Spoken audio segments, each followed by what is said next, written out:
What's going on, y'all? Welcome to episode 2 of the Hot Corner. This is your boy Mikey, man. You know where to follow me at JR_Solito. We got Courtney with us. Follow her at 1800 Caller Bro. And we got our man Dante at October's own Verite. This is his flu game.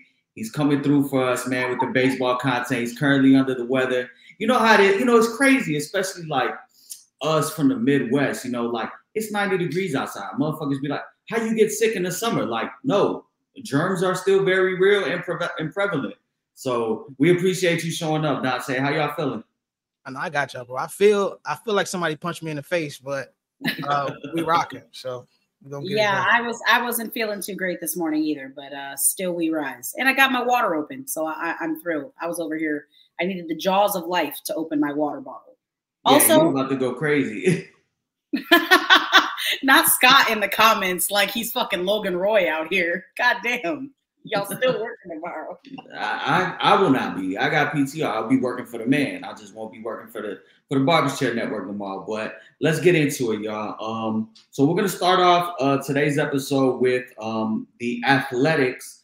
Every year the Athletic does a poll over the course of 2 months where they, during the springtime, they go ahead and they poll MLB players, about 100, half on the NL, half on the AL, and they go ahead and they ask them some real questions, stuff that we kind of talk about, barbershop banter. So what I saw, there was a few that came out. They did about 10 questions, but we picked out the 4 that really stood out. So the first one was, who do players think is the best player in the game? 46% of the votes went to Shohei Ohtani. I think all of us could have said that. What was interesting was just kind of the order after. Number 2, Ronald Acuna with 26.5%. Those are, your 2 MVPs, respectively. You have your AL MVP and your NL MVP. Third, Mookie Betts at 8.8%. Aaron Judge at 8.8%. And the golden boy, Mike Trout at 3.9%. When you guys seen this on first glance, what is your thoughts? It was about what I expected. I didn't think anybody would say that Ohtani wasn't the best player in the world. Yeah, I'm gonna say I love Ronnie, but he's not better than Aaron Judge. That's just my personal opinion. But I could see why they put him at that because of everything he did last year. 40-70, you can't deny that. So based on what he did last season, and I believe they took this poll like during spring training, so before the season started. So the order makes sense, especially like a lot of people like Mookie Betts. Like you look at a lot of the list, he's on the top of a lot of these lists as somebody people want to play with. So the top 4 didn't surprise me, but the top 2 especially, I'm not shocked. Yeah, Mookie seems like the type of dude, like we're in high school, he'd win like most popular, prom king, homecoming king. Like he's just all around. Like there was a question here, who's the one teammate that you would want to play with the most? And Mookie Betts was the number 1 player. And they just they were all saying like great vibes. Everybody great was like, great vibes. Yeah, great vibes comes in. Obviously, we know he can play multiple positions.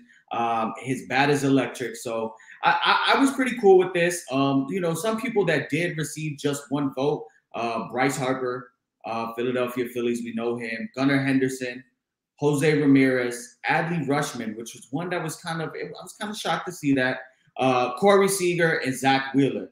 Are you guys shocked that Mike Trout is still getting, like such high of the votes, considering that? It's funny. I wanted to ask you about that. So thank you for asking me. It's kind of funny. You almost kind of see a little bit of a changing of the guard because God forbid, there was a point where you even questioned the greatness of Mike Trout. They tried to run me out of Twitter a couple of years ago when I said, guys, I fear Mookie Betts may be better than Mike Trout. And everyone was calling me crazy. Listen, the man has had the misfortune of not staying healthy the entirety of his career and is, again, the misfortune of not playing in the playoffs. So we don't get to see that next level of who he is or could be, right? So, yeah, it's crazy to see that it's only that it is 3.6% of guys saying this. How many people did they poll again, or players? 100 players. Okay, 100 guys. Yeah, that's 3.6% is not bad. Yeah. I think obviously next year we're probably going to see a decline in his 3.3%, you know, just because this is another year where he's missing, you know, half of the season. Dante, what are your thoughts on Mike Trout, man? I kind of know how you feel about Buddy, but what do you think about him being, you know, considered a top 5 player? It's over. It's over. That Mickey Mantle comparison might be one of the greatest comparisons ever, like literally ever. And we all know how Mickey's career went. He was playing on one leg the last half of it. So I see it. I get it, because at the end of the day, it's only so long. It's kind of like with Jazz Chisholm being named the most overrated, which we're gonna get into. It's only so long you can live off what you did or what we expect you to do, what we project to do. And you know, with Mike Trout, the projections are crazy every year, but he's consistently got hurt. It's not one of those things where he's getting hurt every other year. It's like, you know, his body is just breaking down on him, and it's unfortunate, but it's a part of the game. So I'm not surprised. Yeah, for sure. No, and here's some quotes from players. Obviously, this is anonymous. On Ohtani, one player said, "There's no comparison. Everybody has a comp, but he has no comp. He really is a unicorn. Either Shohei Roof or Babe Ohtani. There's no question. Pick one." You know, on Acuna, somebody says it's tough not to go with Ohtani, but Acuna is pretty close. I saw him take BP the other day, and I was truly impressed. And playing against him for the past 5 years, it's tough. With Ohtani, you've got 2 guys in one. I think he's the best player in baseball right now, though. So, you know, and even here on Mike Trout, it sounds like they were just kind of giving him, you know, that legacy vote, because they say from like, everything. Okay, Grandpa, let's get you back to bed type shit. Right. And you can kind of tell who answered this, what demographic, based on what they said. They said, from everything he's done over the past decade, it's honestly incredible. You always pull for him. He's just a true American kid. Just goes out there and plays baseball, and it's fun to watch him every time. So I have a thought on who would be, if you had to guess. Again, this is all theoretical, people. Let's full disclosure. If I had to guess who I thought it was, honestly, like Bryce Harper would say some shit. Like Rhys Hoskins. Rhys Hoskins would 100% say something like that. Pete Alonso, like one of them. Yeah. Or like Paul Goldschmidt, you know? You see what I'm getting at? Yeah, that's definitely giving off you see what I'm yeah. You know, it's giving off Kevin Youkilis vibes, although he's not in the league right now. Yeah. You know, our great game. You feel me? Right, our great game. You know, a true American kid, just plays hard. But let's move on to the next one. So the second one was a little bit not surprising, but a little controversial, because this one is asking players who is the most overrated player in baseball. There was an overwhelming leader. They received 59 votes in this total.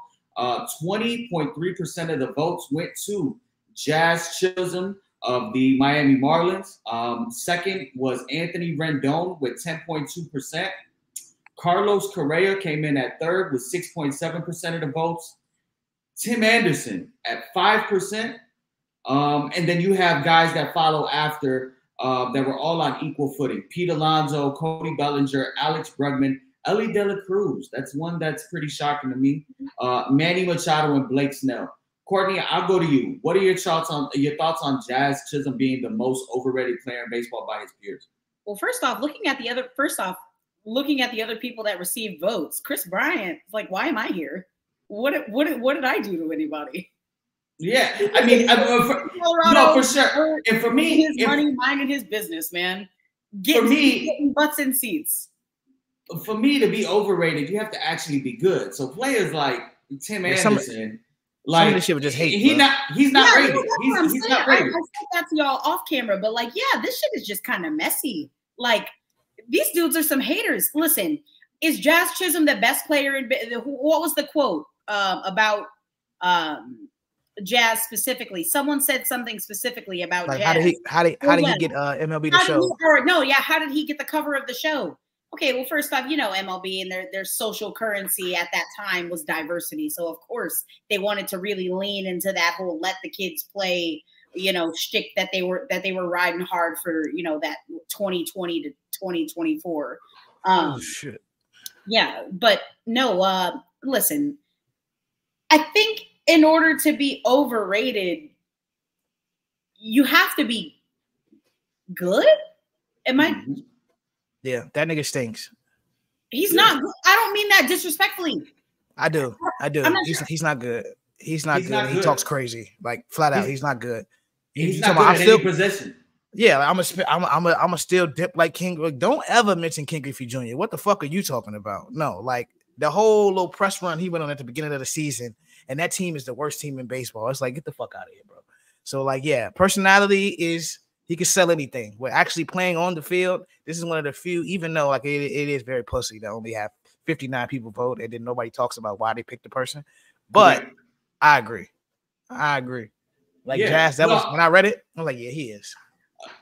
Before even seeing the question, I already knew that Jazz Chisholm was the most overrated. I'll be honest, I'm still trying to figure out how he got on the cover of MLB The Show. But I thought that this was very soft of the fact that everybody that was asked, we only got that one quote. Just the one quote on how did he? That's crazy. How did he get on the show? And that's for everybody though.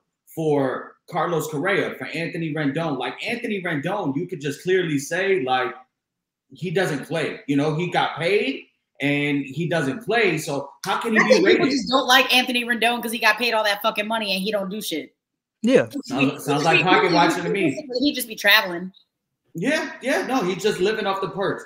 I'm not mad at him. He's the most unapologetically authentic guy, and you're gonna get. I mean, if you've seen the article, you know, obviously he gets a little bit more into it about how the season's too long and how it needs to be shortened. I'm like, I mean, I gotta respect the guy. Like, it is just a job for him, right? Like, we're obviously fans of the game, but this is fucking work for him. And at the end of the day, labor's kind of trash. No, I agree, but also they're playing a game, and everybody's making millions of dollars. That was one of the questions I was on here. I didn't have it on the topic for today, but they did ask, you know, do you agree with Anthony Rendon saying the season is too long? And 68.3% said no. You know, a lot of them say like, hey, I get it if we were playing football. I get it if we were playing basketball, more, you know, physically taxing game on the body. But we play, you know, this has been going on for over 150 years. We get paid a lot of money. It's not as taxing. Like, if anything, it is incredibly taxing, though. I mean, that's my thought, at least. Like, that's a really, really long season. Is it possible to change it at this point? I don't think so. But, like, that's a really long. You know what's too long, actually? Spring training. Now that is something that they mentioned. They said, I think you can still keep the 162 games, just go about organizing it differently. Maybe there doesn't need to be 25 fucking spring training games. So I really don't think that's necessary. So you can go ahead and do a shortened spring training as far as the games, but maybe run a little bit more sim games, you know, inter squad games, and start the season, you know, March 20th. The thing with that is we do have a lot of teams that reside in the Midwest and the East Coast, so weather does play a factor. I was, you know, I was a little shocked that Ellie De La Cruz is already considered overrated. To me, that's just hate. Like, he's in year two of his. That's year two. You know, so I'm really shocked by that. But we're gonna move on to the next one. What organization has a bad reputation amongst players in Major League Baseball? This one obviously hit home for me because my team was on here. But there were 79 votes. 40 votes went to the Oakland Athletics. Second place was the Chicago White Sox with 19 votes. Third place was the Los Angeles Angels with 14. Coming in right after that is the Colorado Rockies with 10. And then you have teams like the Mets, the Pirates, the Marlins, the Rays, the Padres. 2 votes for the Yankees, which, you know, I could kind of understand. And then the Nationals and the Royals.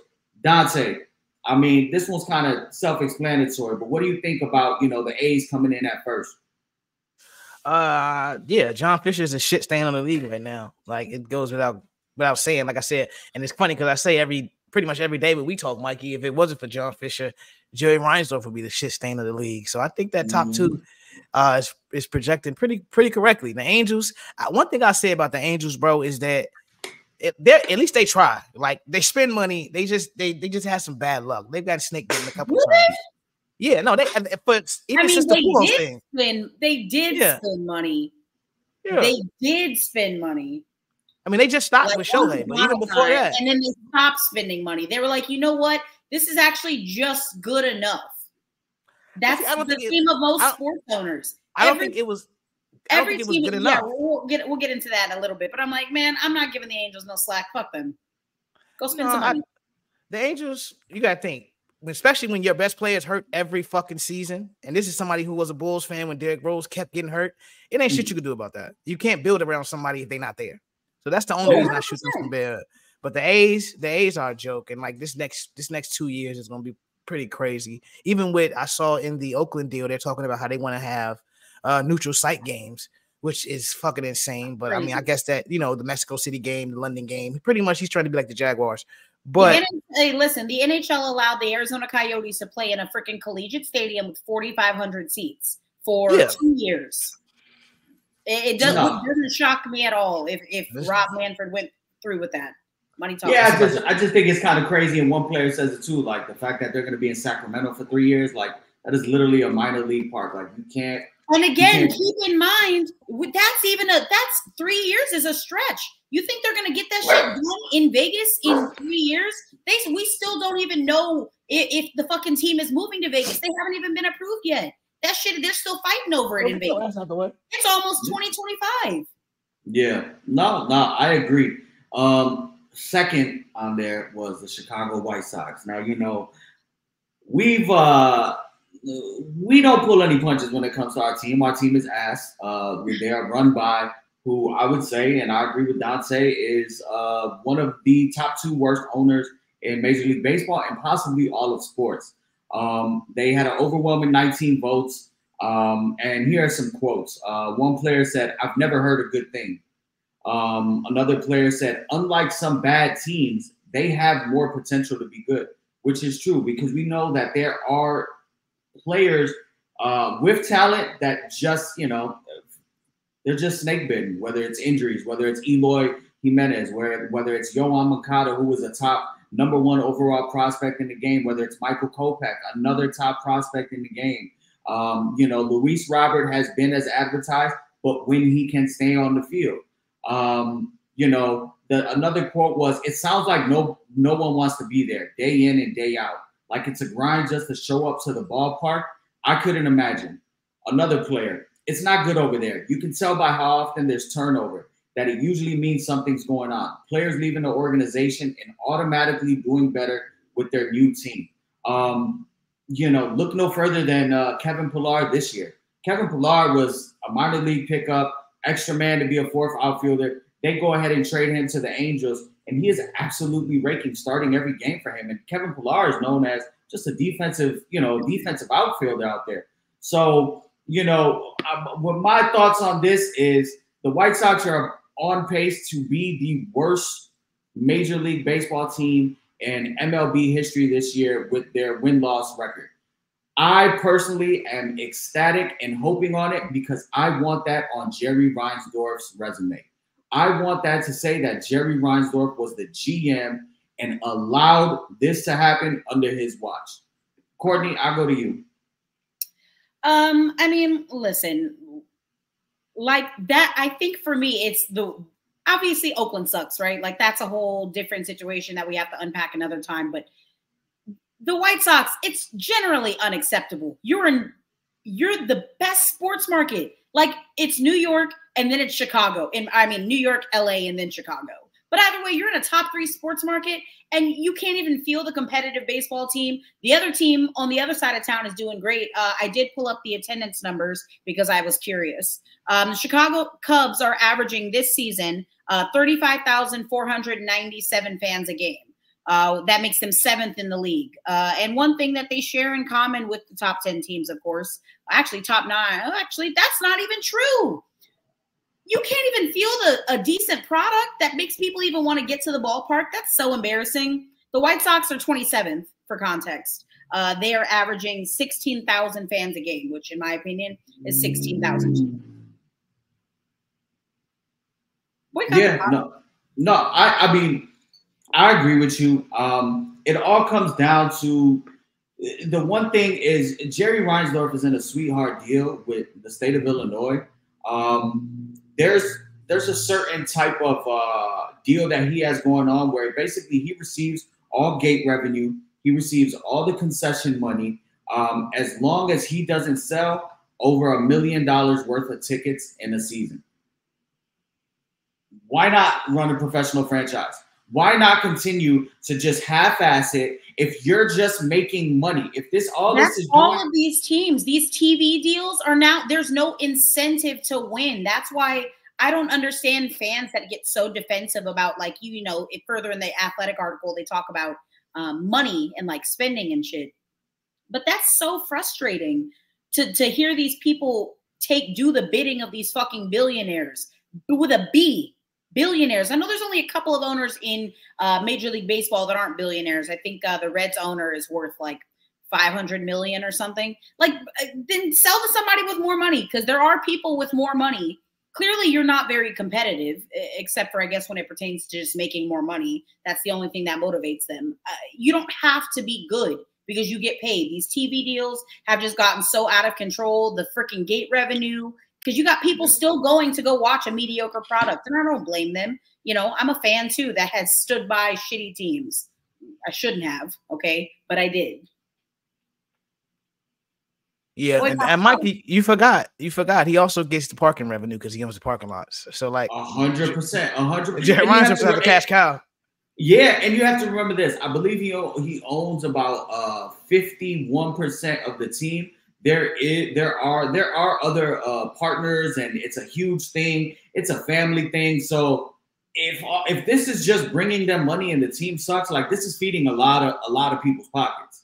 You know, now I hate it because he runs the Chicago Bulls the same way. So for me and Dante and Scott, like, we're being double dipped with Jerry Reinsdorf. Like, he's just fucking us over twice. He runs both teams the same way, and there's no Dante right now. I'll tell you right now, Dante, if we were to get an alert tomorrow that the Chicago White Sox have been sold and they're moving to whatever team, they're moving to Charlotte. They're announcing that Charlotte is going to host a baseball team. Would you feel any type of way, Dante? Nope. I think we've been neglected for so long. It's one of them situations where it's like, all right, like we were shorties when it happened, but he tried to move the team to Tampa. Like, it's not nothing new. So, I mean, I think if it got to the point where he did get what he wanted and move the team to Nashville, which they're getting an expansion team, so that's not going to happen. If they were able to move the team somewhere, I think I would just be so disconnected. I would just go find me a new team. It wouldn't be anything to cry about. Like, and talking to somebody who you got to remember, I live there. By the way, Scott is not a White Sox fan. You do have to not include him in that narrative. Yeah. Again, and that's also, I'm probably, you know, I guess, why can't people be fans of teams that they want to be fans? Like, why do you have to have some kind of connection to, like, the team? I never or to the city that team is in. I never understood that. Gatekeeping when it comes to sports. So I don't think it's gatekeeping. I just think that's just how people were as you grew up. Like, their player, you know, like us growing up, we've become fans of who our parents like, or who maybe our uncle like, you know, like, everything is passed down generation to generation. Yeah. You have to remember too, like, our parents didn't grow up on an era where they're getting fucking MLB home run alerts off of Twitter, you know, like, they saw who they saw that was local. Why are the Cubs the Cubs are the fucking lovable losers for a while, but why are they so popular? Because they had a contract with WGN, the same as the Bulls, and that ran nationwide on regular television. You didn't need cable for that. So it makes sense why people in Iowa, why people in Nebraska, why people in St. Pete, you know, Florida are Cubs fans, or, you know, vice versa. So I know a lot of people, you know, I got a lot of friends. My man Germs, he lives in Brooklyn. He's a Houston Astros fan and a Minnesota Vikings fan. Hates any New York sports team. My guy Hens, he likes the Chargers. He likes the Atlanta Hawks. Doesn't like any New York team. So we're starting to get to that era too now, where the younger generation, with my godsons, my little cousin, they're just fans of players, you know, because they have so much access. I don't want to watch Alex Caruso and Kobe White. I'm gonna go ahead and watch Anthony Edwards on League Pass at the house, you know. So that's really what it is. I really only brought that up because I think that people, honestly, again, I don't believe in supporting a bad product. If these people aren't going to field a competitive team, then I think you should throw your support, both financial and obviously with your TV viewing dollars, and support a better product. That's the only thing that's going to make sense to these owners. You can't, appeal to their sense of decency. They're billionaires. That doesn't really exist with them. No, for sure. But I'm way too far gone to give up on any of the three teams. The team that I'm most I'm so far gone from is the Chicago Bulls, just because we know how the NBA is. The NBA is not like the MLB where you can have a team like the Arizona Diamondbacks, just go on a run with, 84 wins. 84 wins. If you translate 84 wins into the Eastern Conference standings in basketball terms, that's a play-in. That's a play-in team. That's that's the Detroit Pistons making it to the finals. So for me, I'm so far in, but I haven't gone to a Chicago Bulls game at the United Center in Chicago since 2015 when Derrick Rose. It was after one of Derrick Rose's injuries, opening day against the Knicks. The White Sox, I refuse to step foot in that ballpark, even though I probably want to go next week to see the Dodgers. I want to go see another team, But the same with the Bears. I just never give up on the Bears. I let them torture me. They can cheat on me all they want. It is what it is. I'll be home with the light on and food in the microwave when they come on Sunday. That's so sad. That's so sad. But we're gonna move on to a team worth a damn, the Los Angeles Dodgers. Now, players were polled. Hold on, I have it here. Players were polled on the Dodgers asking, and they were asked, was the Dodgers offseason spending good for the game of baseball? An overwhelming amount of people, there were 86 votes, 91.8% of the players said yes. Only 4.65% said no, and the other 3% said, I don't know. Dante, what is your thought on, obviously these are competitors and people league-wide, these players thinking what the Dodgers did is actually good for the game? It's smart because, at the end of the day, the Dodgers, we just talked about the billionaires. They're one group that understands that when we spend money, we make it right back. So, I think if you're a player, you look at them spending their money and they probably ask when they're saying let's hope a few more of these owners catch on to this. You got guys like Hal Steinbrenner, who owns a money printer, who's sitting here saying, well, financially, we don't know if we can afford Juan Soto and shit like that. So if I'm a player, I would like to interject on that just to say that the Los Angeles Dodgers do lead Major League Baseball in attendance, averaging 46,868 fans a game. So yeah, they have the formula. They understand it. Oh, you saying, Courtney? Go ahead. Oh, I was just saying people want to watch a winning team. Shocker. Money machine printer go, brrr, No, for sure. And one thing that players said was, yes, absolutely, it's great for the game because people like box office type stuff. When the game was at its best, big market teams were spending a lot of money. In basketball, the Miami Heat, Golden State Warriors were crushing. They were getting more views. Fans don't like to admit it, but they do like super teams. And, as a viewer, I agree. We're going to gravitate to that because it can either be amazing or it can be a fucking car crash. Another player says that's what makes baseball beautiful. Those guys spend $1 billion and will still get swept in the first round. And I love it because that is true. You can have a team like the Dodgers that can go ahead and spend $1 billion on three players and Tyler Glasnow, Yamamoto, and Shohei Ohtani in the offseason. But a team like the Arizona Diamondbacks, a wild card team, can come in and beat them. So that's the beauty of the game. I think it's good for baseball too, just because we all know when these signings happen, it doesn't guarantee that they will be hosting up, the trophy at the end of the year. But it is fun to watch. I think it's fucking incredible that every game, whether they're hosting at home, the bottom of the first inning, I will be watching Mookie Betts, Shohei Ohtani, and Freddie Freeman at minimum up to bat, back to back to back. So I do agree with that player that people want to see that. Shohei Ohtani has been hitting the shit out the ball. After the first few weeks, it seemed that, he was kind of adjusting. We all know what that's like. We see players every season. Every time a player signs a massive contract, they kind of, start to, whittle under the pressure.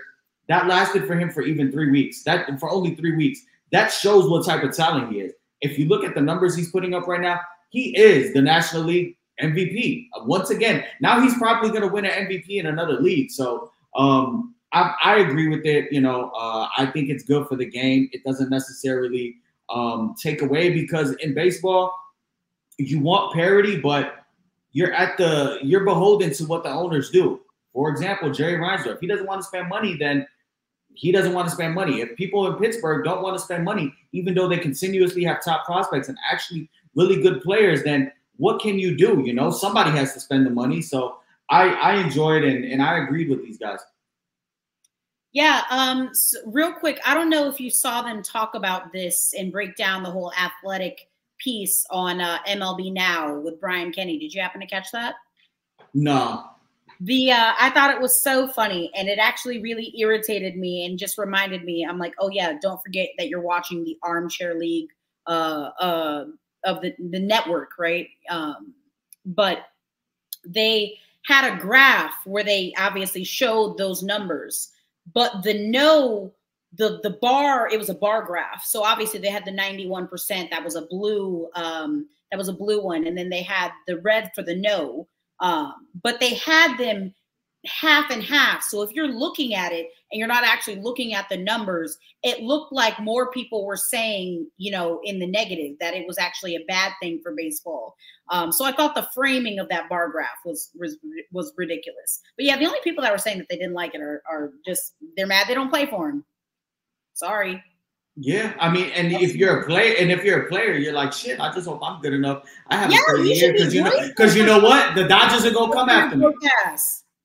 Yeah. I can't hear you, Dante. What'd you say? Oh no, I just said facts. Y'all got it.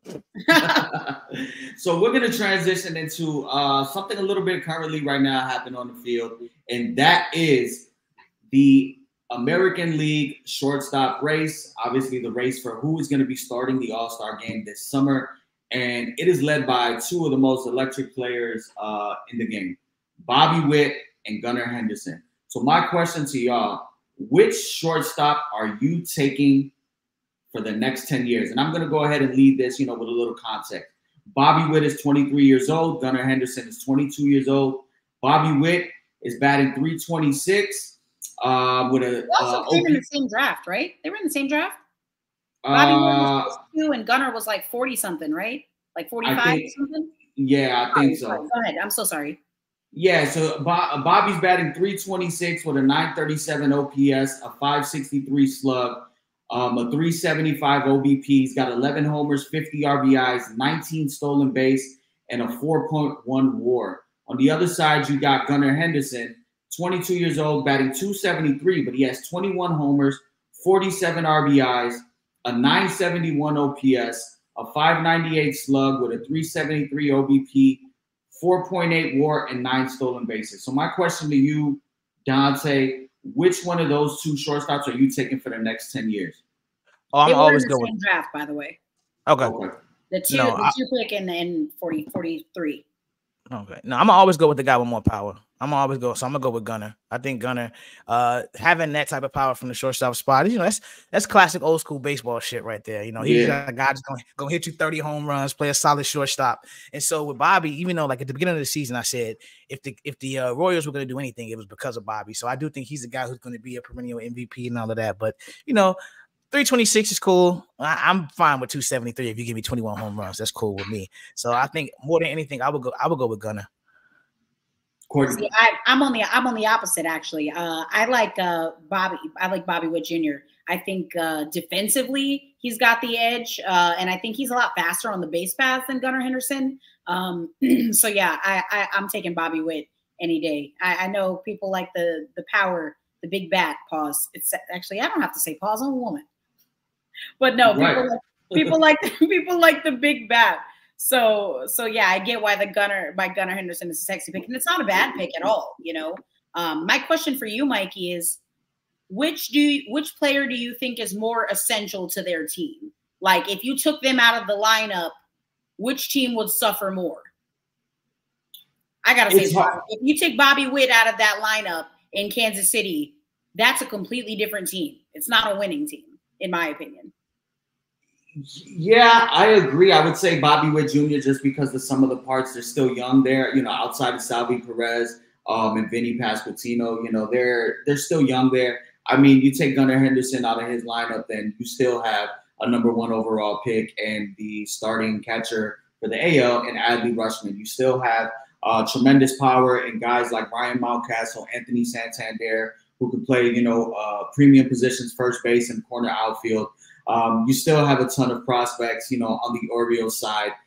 My thing is just left-handed power bats from the shortstop position are impossible to come by. I mean, I can only name one right now, and it's Corey Seager. You know, it's just ridiculous what he does from the left side of the bat. I mean, he's actually approaching, like, within his first 2 seasons, he's like at Alex Rodriguez level of the numbers that he's putting up his first 2 years. Like, it is crazy. And not to mention, as a rookie, he's already won the Silver Slugger Award at, you know, at his position. Like, he came in and he's doing stuff. You know, Bobby Whit won the AL Rookie of the Year. I think he was snubbed on the Gold Glove last year, but you can't go wrong with either two. I think for me personally, I toss and turn with this because I do agree, Courtney. Bobby Whit has that speed factor. And, you know, Gunnar Henderson, when you look at his RBIs, yeah, he's down, you know, he's 3 short of Bobby Whit Jr., but this is also somebody that's batting leadoff, you know? So whereas Bobby Whit is positioned at the 3-hole, he's got 2 hitters in front of him that do get on base, and Michael Garcia. Then they do put in, you know, Pasquantino, and then they go, you know, with. Hey, he started the rally for them today. I don't know if everybody in here was watching that game. I was like, okay, Michael Garcia leading off. I think he's due. Today. Yeah. And then he got that hit that got him into position, and then they were able to walk it off. It was beautiful. Yeah, no, for sure. So I'm partial just to the left-handed bat because that it's rare in the league at shortstop. Now I want to see, because obviously because of his build, is he going to be a shortstop for the rest of his career? Is he going to be one of these guys like a Alex Rodriguez, like a Manny Machado, that has to slide over to third base? Bobby Whit Jr. is going to be a shortstop for the majority of his career, barring any type of catastrophic injury where he might have to move to second base. So I'm going to ride with Gunnar Henderson now, but you ask me in 2 months, I don't know. You know, right now though, who would you say is going to be the starting, you know, the starting shortstop? Like, yeah, like is it going to be Bobby? I think barring anything dramatic happening with Bobby Whit Jr., I think it's going to be Gunnar Henderson. Well deserved for context. I think it's going to be Gunnar Henderson. Yeah. And just by the way, I know this don't have anything to do with talent. These are 2 of the greatest baseball names I've ever heard in my fucking life. Bobby Whit Jr. and Gunnar Henderson. Like, these are 2 great baseball cards, buddy. Yeah. Real big energy. Those are the type of names I need on my offensive line. You know what I'm saying? Like those are motherfuckers that are pushing F-150s in the summertime. Oh, like the dude that just got drafted to the Chargers. What is it, Joe Alt? Yep. I must say, Gunnar sound like he got a mullet. See how big that man is? Like, he was next to somebody else who was. Oh, he was next to Sean Merriman. Did you see that picture? Yeah, no, he's a This doesn't make any sense. That's a large man child. So that's all that we got for today, man. We're gonna keep it short. Like we said, we got our man Dante under the weather. I appreciate you thugging it out for us. You know, we got championship court. She's about to get her hockey on in a few. So you know, stay tuned. You know, for our next episode, we have that coming up for you. You know, next week, and we'll see what the storyline is. You know, we're gonna have some good series coming up this weekend. You know, we're starting to get into kind of you know, the good meaningful baseball. We are about halfway through the season. There's 70 games have been played.